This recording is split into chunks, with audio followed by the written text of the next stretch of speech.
जय हिंद, राधे राधे, जय श्री कृष्णा साथियों। तो कैसे हो आप सभी? आप सभी का हमारे चैनल गुरुकुल में बहुत बहुत स्वागत है। तो साथियों, आज की सेशन में हम आप सभी के लिए पशु परिचय 2024 के पार्ट बी के मोस्ट इम्पोर्टेंट क्वेश्चन लेकर आए हैं। ये क्वेश्चन परीक्षा की दृष्टि से इम्पोर्टेंट साबित होने वाले हैं दोस्तों। अगर दोस्तों अभी तक आपने हमारी चैनल को सब्सक्राइब नहीं किया तो चैनल को सब्सक्राइब कर लीजिए और बेल आइकन को क्लिक कर लीजिए। हम इस चैनल पर आपके लिए रेगुलर पशु परिचय पार्ट ए और पार्ट बी के क्लासें अपलोड करेंगे दोस्तों। तो आप पशु परिचय की या बीएसटीसी की तैयारी कर रहे हो तो चैनल को सब्सक्राइब कर लीजिए और हमारे क्लासें लेना ना भूलें। चलिए दोस्तों, समय बर्बाद ना करते अपना पहला क्वेश्चन करते। आपको पहले क्वेश्चन का उत्तर देना है। तो भाई पार्ट बी का है दोस्तों यहाँ पर। तो पार्ट बी है हमारा। तो बताइए कि गाय के रहने के स्थान को किस नाम से जाना जाता है? गाय के रहने के स्थान को किस नाम से जाना जाता है?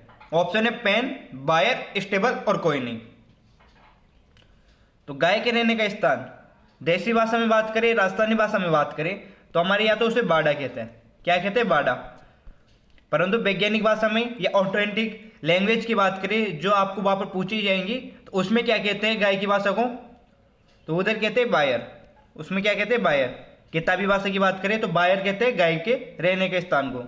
बायर ऑप्शन में ना हो तो बारन भी हो सकता है दोस्तों। बारन, बारन या बायर, ध्यान में रखना। और इसी के साथ पेन। पेन क्या है? तो पेन है बकरी और भेड़ के रहने का स्थान। पेन है बकरी और भेड़ के रहने का स्थान। स्टेबल है घोड़े के रहने का स्थान। घोड़े के रहने का स्थान है स्टेबल। तो हम आपके ये डाउट भी क्लियर करते चलेंगे। सभी ऑप्शन के बारे में आप सभी को बताएंगे हम, ये भी ध्यान में रखना। चलिए अगला क्वेश्चन करते हैं। इसी के साथ आपको बताना है कि सेलीपेड का उदाहरण नहीं है। सेलीपेड का उदाहरण नहीं है घोड़ा, गाय, गधा या इनमें से कोई नहीं। तो दोस्तों एक तो होता है सेलीपेड और एक होता है पेलीपेड। तो सेलीपेड वो होता है दोस्तों, सेलीपेड जिसके एक खुर्रो, एक ही खुर्रो। अब पोलीपेड कौन सा होता है? पोलीपेड। पोलीपेड की बात करें तो जिसके दो खुरों, दो खुर। खुर तो जानते होंगे गाय के पैरों के नीचे का हिस्सा होता है जिसे हम तली कहते हैं। तो वहां पर दो खुर होते हैं किसके? गाय के। और घोड़े के और गधे की बात करें तो घोड़े के गधे के क्या होता है? एक ही खुर होता है दोस्तों, एक ही खुर होता है। तो वो क्या है? सेलीपेड। और जिसके दो खुर होते हैं उसे वो कौन सा होता है? पोलीपेड। जैसे गाय हो गया, भैंस हो गई, बकरी हो गई, भेड़ हो गई, ये क्या है? पोलीपेड के उदाहरण है। तो गाय एक पोलीपेड जानवर है, सोलीपेड जानवर नहीं है। चलिए अगला क्वेश्चन करते हैं। इसी के साथ आपको बताना है कि मुर्गी में कुल दांतों की संख्या कितनी होती है? मुर्गी में कुल दांतों की संख्या कितनी होती है? ऑप्शन है 22, 34, 32 या इनमें से कोई नहीं।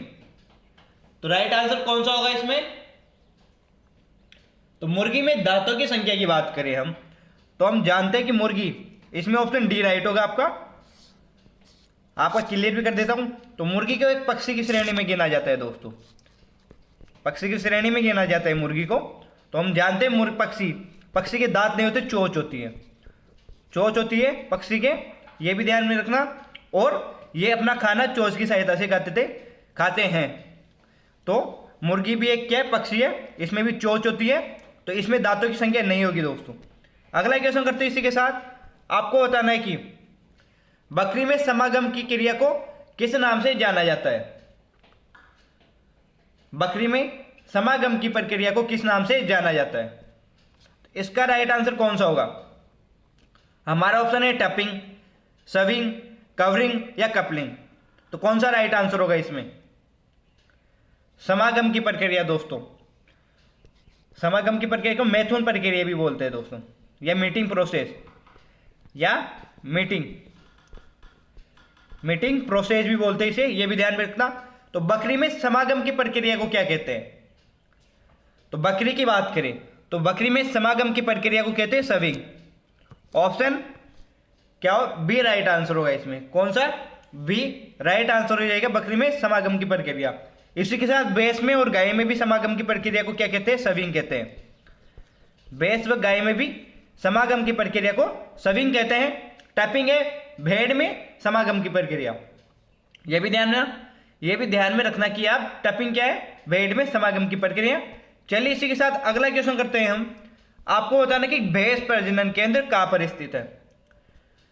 भैंस प्रजनन केंद्र कहां पर स्थित है? ऑप्शन है कुम्हेर भरतपुर में, बस्सी जयपुर में, बल्लभनगर उदयपुर में, या ये सभी। तो राइट आंसर कौन सा होगा? भैंस प्रजनन केंद्र कहां पर है? तो भैंस प्रजनन केंद्र की बात करें तो वो है बल्लभनगर उदयपुर में। इसमें आपका सी राइट आंसर हो जाएगा। बल्लभनगर उदयपुर में भैंस प्रजनन केंद्र है। कुम्हेर भरतपुर की बात करें तो कुम्हेर भरतपुर में मुर्रा भैंस होती है दोस्तों। मुर्रा भैंस होता है दोस्तों, मुर्रा नस्ल की भैंस होती है जिसे कुंडी भैंस भी कहते हैं। तो मुर्रा भैंस है जिसका अनुसंधान केंद्र है कुम्हेर भरतपुर में। चलिए अगला क्वेश्चन करते हैं इसी के साथ। आपको बताना है कि भेड़ का वैज्ञानिक नाम, भेड़ का वैज्ञानिक नाम क्या है? ऑप्शन है कैप्रा हिरकस, ओविस एरिस, वोस टोरस, या इक्वस कैवेलस। तो राइट आंसर कौन सा होगा इसमें?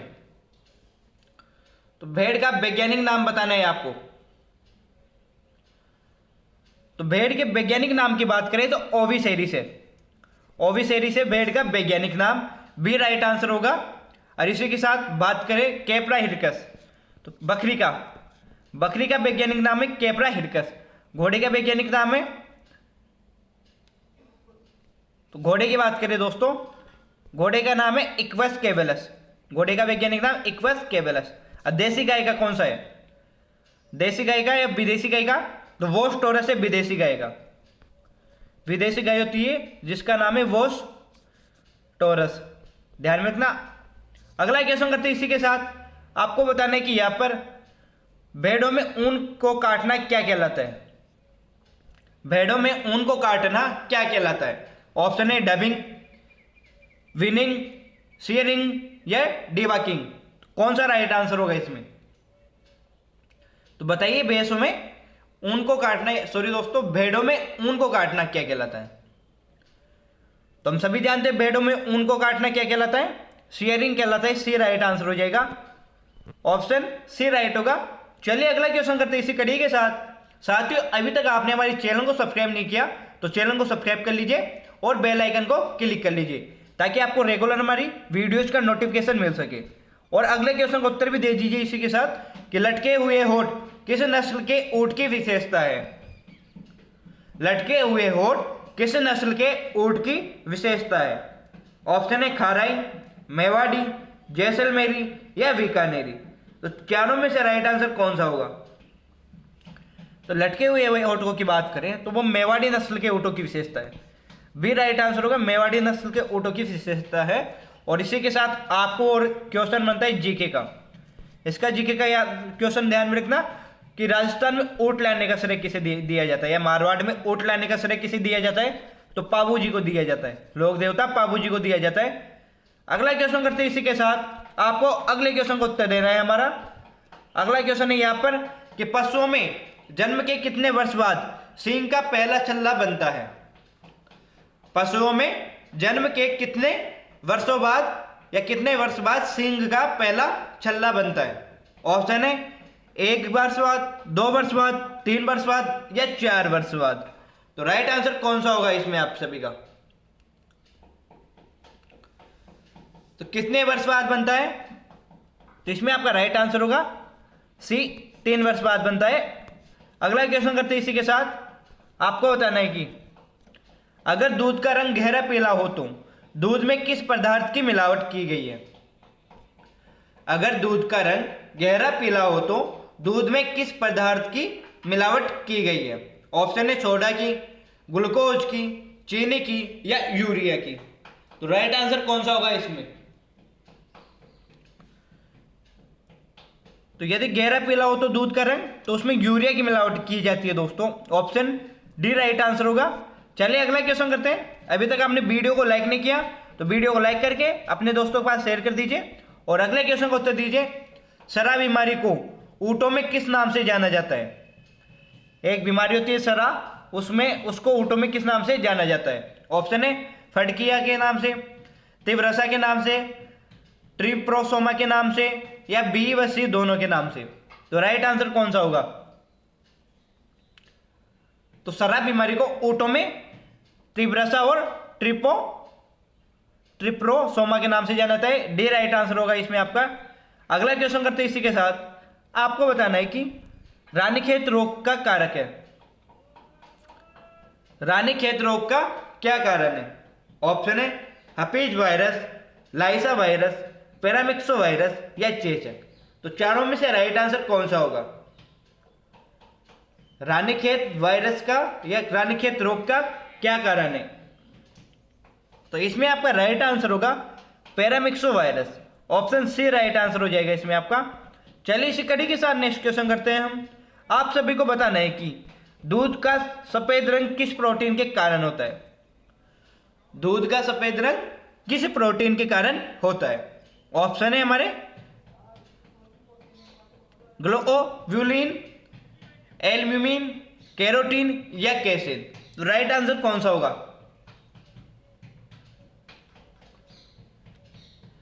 तो दूध का सफेद रंग किस कारण होता है? तो वो होता है कैसिन के कारण। आपका डी राइट आंसर होगा दोस्तों इसमें। कैसिन के कारण दूध का रंग सफेद होता है। चलिए इसी कड़ी के साथ हम नेक्स्ट क्वेश्चन करते हैं। आप सभी को बताना है कि यहाँ पर राजस्थान में सबसे लंबी अवधि तक चलने वाला पशु मेला कौन सा है? राजस्थान में सबसे लंबी अवधि तक चलने वाला पशु मेला कौन सा है? हमारे ऑप्शन है चंद्रभागा पशु मेला, गोगामेडी पशु मेला, वीर तेजाजी पशु मेला या पुष्कर पशु मेला। तो राइट आंसर कौन सा होगा इसमें? सबसे अधिक या सबसे लंबी अवधि तक चलने वाला पशु मेला कौन सा है? तो इसमें आपका राइट आंसर होगा बी, गोगामेडी पशु मेला। ऑप्शन बी राइट हो जाएगा। अब सबसे पुराना पशु मेला कौन सा है? तो वो होगा मल्लीनाथ पशु मेला। अगला क्वेश्चन करते हैं इसी के साथ। आप सभी को बताना है कि यहाँ पर निम्न में से राजस्थान का पशु घनत्व है। तो राजस्थान का पशु घनत्व कितना है? ऑप्शन है 170, 168, 169 या 165। तो राजस्थान का पशु घनत्व की बात करें तो राजस्थान का पशु घनत्व कितना है? तो वो होगा सी राइट आंसर, 169 पशु प्रति वर्ग किलोमीटर में। अगला क्वेश्चन करते हैं हम इसी के साथ। आपको बताना है कि 20वीं पशु गणना वर्ष 2019 के अनुसार राज्य में कुल पशु संपदा कितनी है? 20वीं पशु गणना वर्ष 2019 के अनुसार राज्य में कुल पशु संपदा कितनी है? ऑप्शन है 52.8 मिलियन, 56.8 मिलियन, 54.6 मिलियन या 55.6 मिलियन। तो राइट आंसर कौन सा होगा इसमें आपका? तो कुल पशु संपदा की बात करें तो वो राइट आंसर होगा इसमें 56.8 मिलियन है। कितना है? 56.8 मिलियन। चलिए इसी के साथ नेक्स्ट क्वेश्चन करते हैं हम। आप सभी को बताना है कि राठी गाय का प्रजनन केंद्र कहाँ पर स्थित है? राठी गाय का प्रजनन केंद्र कहाँ पर है? ऑप्शन है सूरतगढ़ में, नौहर में, बस्सी में या रामसर में। तो राइट आंसर कौन सा होगा इसमें? राठी गाय की एक दो विशेषताएं और बता देता हूं मैं। तो ये गाय त्रिसंकरीय गाय है दोस्तों। कौन सी? त्रिसंकरीय गाय है। किस किस के संकरण से बनी हुई ये गाय?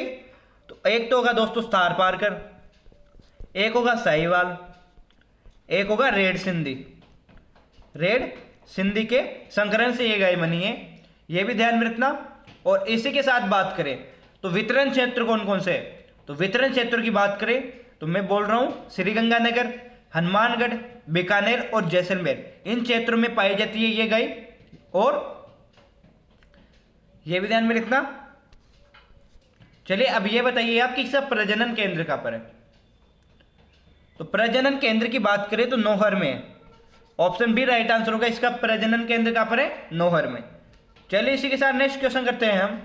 तो हमारा अगला क्वेश्चन आ गया, भारत के पहले कृषि विज्ञान केंद्र की स्थापना कब की गई? भारत के पहले कृषि विज्ञान केंद्र की स्थापना कब की गई? ऑप्शन है वर्ष 1995 ईस्वी में, वर्ष 1964 ईस्वी में, वर्ष 1974 ईस्वी में या वर्ष 1975 ईस्वी में। तो पहले कृषि अनुसंधान केंद्र की स्थापना कब की गई? तो इसमें आपका राइट आंसर होगा सी, वर्ष 1974 में की गई है। ऑप्शन सी राइट आंसर होगा। चलिए इसी के साथ नेक्स्ट क्वेश्चन करते हैं। आपको बताना है कि यहाँ पर गोबर की खाद में फास्फोरस की मात्रा कितने प्रतिशत होती है? गोबर की खाद में फास्फोरस की मात्रा कितने प्रतिशत होती है? ऑप्शन ए 0.5%, 0.1%, 0.25% या 0.5%। तो 0.5% 2 बार आ गया, एक को सुधार लो दोस्तों, एक है 0.05%। इसमें बताइए राइट आंसर कौन सा होगा? तो गोबर की खाद में फास्फोरस की मात्रा की बात करें तो वह है 0.25%। ऑप्शन इसमें सी होगा। चलिए इसी के साथ नेक्स्ट क्वेश्चन करते हैं हम। आपको बताना है कि एक प्रजनक केचुआ 6 माह में कितने केचुए पैदा करता है? एक प्रजनक केचुआ या केचुआ 6 माह में कितने केचुए पैदा करता है? ऑप्शन है बी 200, 250, 400 या 1000। तो राइट आंसर कौन सा होगा इसमें? तो एक प्रजनक केचुए की बात करें तो वह 6 माह में लगभग 250 केचुए पैदा करता है। ऑप्शन बी राइट आंसर होगा, लगभग 250 केचुए पैदा करता है।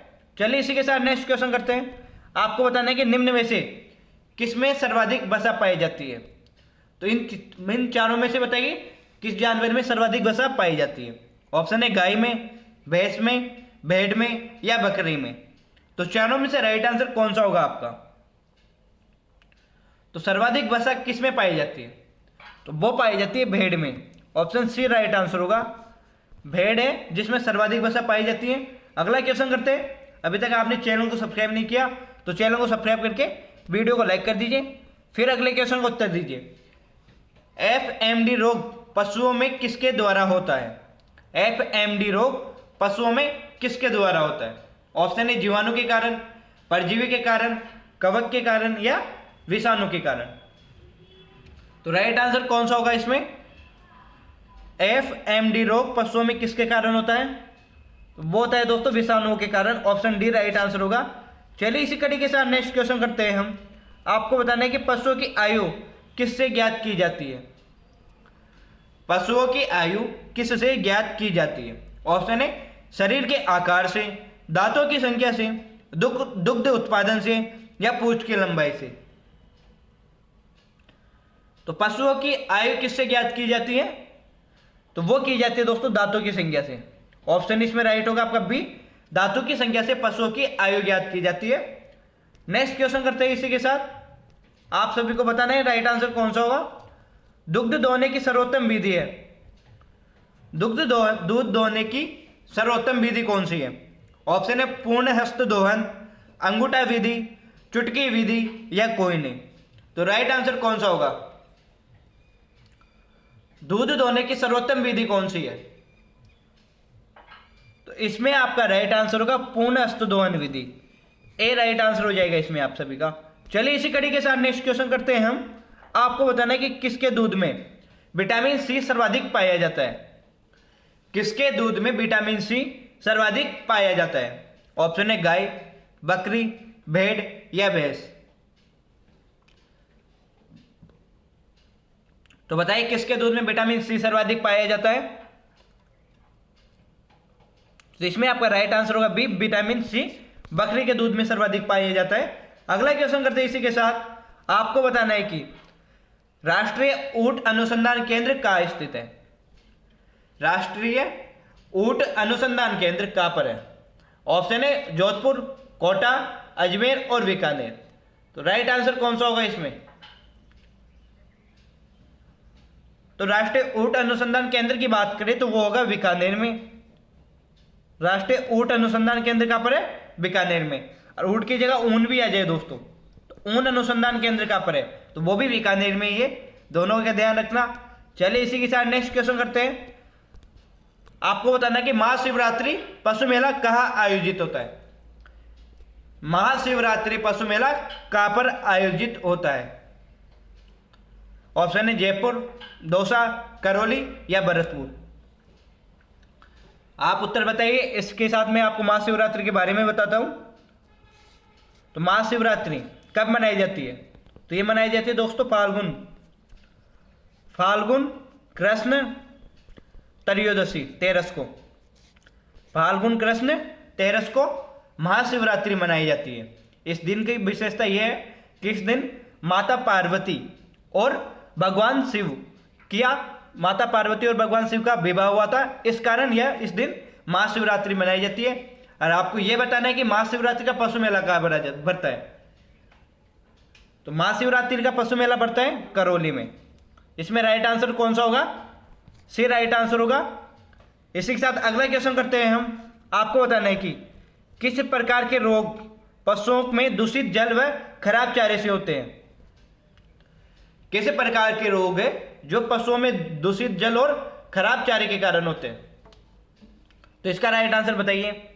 हमारे ऑप्शन यहां पर है रीडर पेस्ट, थनैला, लंगड़ा बुखार या कोई नहीं।